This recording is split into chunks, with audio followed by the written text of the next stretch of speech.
Mpaka sasa kiasi kilicholipwa ni bilioni 16,426,646,000.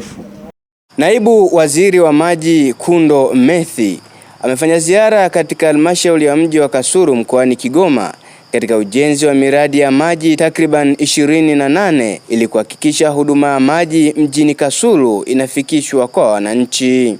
Hatua ya utekelezaji ni wastani wa 57%. Mradi huu utakapokamilika utahudumia wakazi wasiopungua 187,434.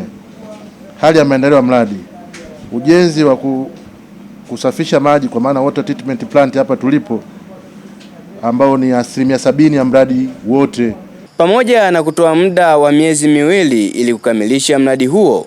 Awali mradi huo ulitakiwa kukamilika mnamo mwezi Oktoba mwaka wa 2025. Kitu ambacho kimewachelewesha ni kwamba scope ya distribution network, maana yake ule mtandao ulikuwa ni mkubwa kulingana na fedha ambazo tulikuwa nazo. Sasa tumekubaliana tupunguze hiyo scope.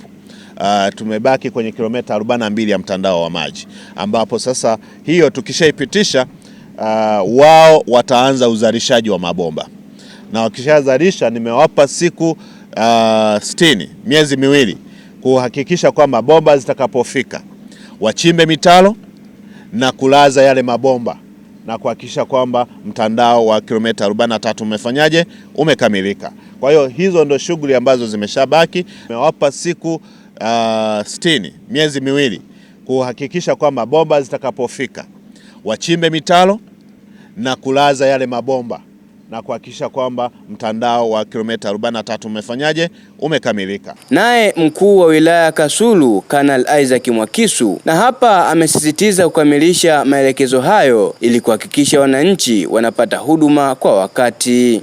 Maelekezo yako yote ambayo umeyasema, na ndio maana nilikuwa nasisitiza mle ndani ile schedule of work iweze kuwasilishwa haraka ili tuweze kupita humo, na kuahidi mheshimiwa, utakapokuja utakuta vile vyote ambavyo vimewekwa kule kwa utekelezaji sisi tutakuwa tumevifuatilia, tumefika sawa.